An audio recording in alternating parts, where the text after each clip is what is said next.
Hello दोस्तों, हमारे channel पर आपका हार्दिक स्वागत है। मैं आपका दोस्त संदीप। आज के वीडियो में आपके लेके आया हूँ सीटेट दिसंबर एग्जाम 2024 अतिमात्र प्रश्नोत्तर है। क्लास सीटेट पेपर फर्स्ट और पेपर सेकंड दोनों के लिए अति महत्वपूर्ण वाली है, क्योंकि यह प्रश्न आप सेट में पहले कई बार पूछ जा चुके और आगे बढ़ने की संभावना हो सकती है। तो आप वीडियो के अंत बन रहे और वीडियो शेयर कर दें, जिससे अपने दोस्तों फायदा मिल सके। इससे पहले हमारे चैनल पर नए चैनल को सब्सक्राइब करना न भूलें। चलो दोस्तों, आज क्लास शुरू करते हैं। क्वेश्चन एक है, प्राथमिक कक्षाओं में हिंदी पढ़ाने के लिए सबसे प्रभावी विधि कौन सी है?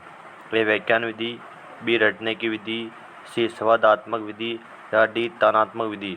तो यहाँ ज्ञानात्मक होगा। क्या ज्ञानात्मक विधि? क्वेश्चन नंबर एक का राइट आंसर है ऑप्शन बी संवादात्मक विधि। आपके प्राथमिक कक्षा में हिंदी पढ़ाने के लिए सबसे प्रभावी विधि आपके संवादात्मक विधि है, जिसमें छात्र और अध्यापक का आमने सामने संवाद करते हैं।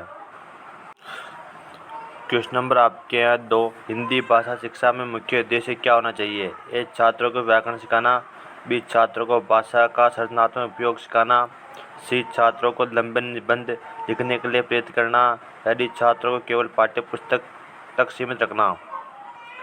क्वेश्चन नंबर आपके 3-2 है। इसका राइट आंसर ऑप्शन बी छात्रों को भाषा का सृजनात्मक उपयोग सिखाना आपके हिंदी भाषा शिक्षा के मुख्य उद्देश्य होना चाहिए। ऑप्शन आपके बी राइट आंसर है। क्वेश्चन नंबर आपके 3 है, हिंदी के शिक्षण में निर्माणवादी दृष्टिकोण का मुख्य तत्व क्या है? ए छात्र केवल शिक्षक के निर्देशन का पालन करे, बी छात्र अपनी समझ का निर्माण करे, सी केवल पाठ्य पुस्तक का अनुसरण करे, या डी रटने पर ध्यान दे। क्वेश्चन नंबर आपके यहाँ 3, इसका राइट आंसर है ऑप्शन बी छात्र अपनी समझ का निर्माण करें। हिंदी के शिक्षण में निर्माणवादी दृष्टिकोण का मुख्य तत्व है छात्र अपनी समझ पर निर्माण करें। ऑप्शन बी राइट आंसर है। क्वेश्चन नंबर 4 है, हिंदी भाषा में छात्रों की रचनात्मकता कैसे विकसित की जा सकती है? ए उन्हें नियमित रूप से निबंध लिखने के लिए कहना, बी उन्हें विभिन्न विषयों पर कहानियाँ लिखने के लिए प्रेरित करना, सी केवल पाठ्य पुस्तकों के अभ्यास कराने, या डी छात्रों को नोट्स कॉपी करने के लिए कहना। क्वेश्चन नंबर आपके हैं 4, इसका राइट आंसर है ऑप्शन बी। क्या ऑप्शन बी उन्हें विभिन्न विषयों पर कहानियाँ लिखने के लिए प्रेरित करना। हिंदी भाषा में छात्रों की रचनात्मकता विकसित की जा सकती है। आपके ऑप्शन बी राइट आंसर है। क्वेश्चन नंबर आपके 5 है, छात्रों की हिंदी भाषा कौशल का मूल्यांकन करने के लिए सबसे उपयुक्त तरीका क्या है? ए केवल लिखित परीक्षाएँ, बी मौखिक प्रस्तुति और संवाद, सी आपके केवल व्याकरणिक परीक्षण, डी वार्षिक परीक्षा। क्वेश्चन नंबर 5 का राइट आंसर है ऑप्शन बी मौखिक प्रस्तुति और संवाद।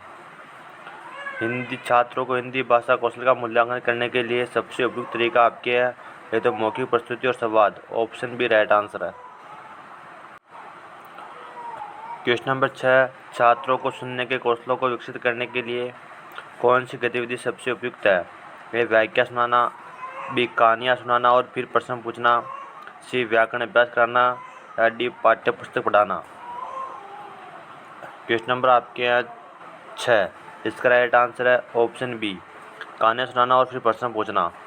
छात्रों को सुनने के कौशलों को विकसित करने के लिए कहानियाँ सुनाना और फिर प्रश्न पूछना गतिविधि सबसे उपयुक्त है। क्वेश्चन नंबर 6 का राइट आंसर है ऑप्शन बी। क्वेश्चन नंबर 7 है, हिंदी भाषा शिक्षण में गतिविधि आधारित शिक्षा का महत्व क्या है? यह छात्रों को व्यस्त रखती है, बी यह छात्रों की रचनात्मकता और समझ को बढ़ाती है, सी यह शिक्षकों के काम को आसान बनाती है, या डी यह छात्रों को रटने में मदद करती है। क्वेश्चन नंबर 7 का राइट आंसर है ऑप्शन बी यह छात्रों की रचनात्मकता और समझ को बढ़ाती है। हिंदी भाषा शिक्षण में गतिविधि आधारित शिक्षा का महत्व है यह छात्रों की रचनात्मकता और समझ को बढ़ाती है। ऑप्शन बी राइट आंसर है। क्वेश्चन नंबर आपके 8 है, छात्रों की शब्दावली को बढ़ाने के लिए कौन सी विधि सबसे प्रभावी है?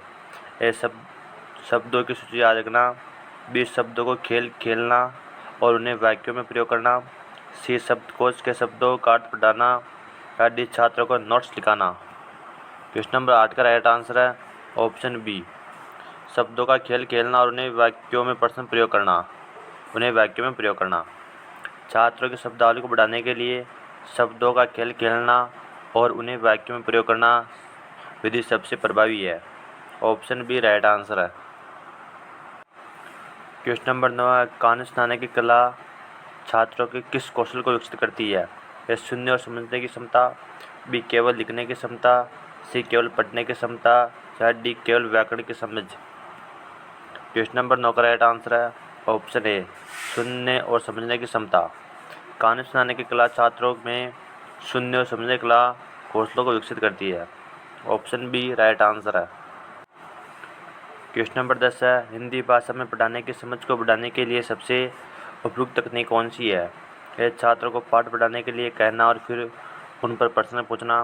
बी, छात्रों को पाठ्य पुस्तक के नोट्स कॉपी करने के लिए कहना। सी, छात्रों को केवल व्याकरण अभ्यास कराना। या डी, छात्रों को निबंध लिखने के लिए कहना। क्वेश्चन नंबर 10 का राइट आंसर है ऑप्शन ए, छात्रों को पाठ पढ़ने के लिए कहना और फिर उन पर प्रश्न पूछना। हिंदी भाषा पढ़ाने की समझ को बढ़ाने के लिए सबसे उपयुक्त विधि या तकनीक है। ऑप्शन ए राइट आंसर है। आज सुबह अब जानना कि आपने 10 में से कितने % सही किए हैं। इसका आंसर आप कमेंट में करें। वीडियो चलेगी लाइक करें, शेयर करें, चैनल पर सब्सक्राइब करना ना भूलें। धन्यवाद।